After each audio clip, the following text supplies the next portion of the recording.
সিলেটে সপ্তাহের ব্যবধানে বেড়েছে সব ধরনের সবজির দাম। মৌসুম না থাকায় বাড়তি দামে বিক্রি করার কথা বলছেন বিক্রেতারা। বিস্তারিত জানাতে আম্বরখান কাঁচাবাজার থেকে যুক্ত হচ্ছেন প্রতিনিধি কামরুল ইসলাম মাহি। মাহি, বাজার পরিস্থিতি কেমন দেখতে পাচ্ছেন আমাদেরকে জানাবেন। প্রথমেই যদি আপনাকে একটি তথ্য জানাই যে সিলেটের অন্যতম যে কাঁচাবাজার সুবহানীঘাট এলাকা, সেই সুবহানীঘাট এলাকায় যে কাঁচামরিচ সেটি বিক্রি হয় 60 থেকে 70 টাকা বিক্রি হয়।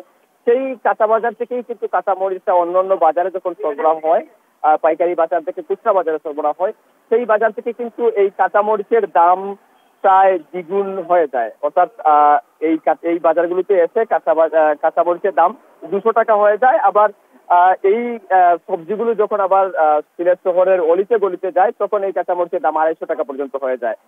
এরকমই কিন্তু সব সবজির দামই কিন্তু সিলেটে বাড়তি। সপ্তাহের ব্যবধানে কিন্তু সব রকমেরই সবজির দাম বেড়েছে। এবং আমরা যারা বিক্রেতারা যারা রয়েছেন তাদের সঙ্গে আমরা কথা বলেছিলাম, তারা বলছেন যে বাজারে পর্যাপ্ত পরিমাণ সবজি না থাকার কারণেই কিন্তু তারা একটি বাড়তি দামে বিক্রি করতে হচ্ছে। যদি বাজার পরিস্থিতি আপনাকে বলি যে প্রতি কেজি পটল 50 টাকা বিক্রি হচ্ছে, ঢেঁড়স 50 থেকে 60 টাকা বিক্রি হচ্ছে এবং পেঁপে 35 থেকে 40 টাকা বিক্রি হচ্ছে। এক্ষেত্রে ঢেঁড়স কিন্তু এক কেজি একটাই 1 কেজি হয় না, সেই ক্ষেত্রে 50 টাকা 60 টাকা হয়ে যায়।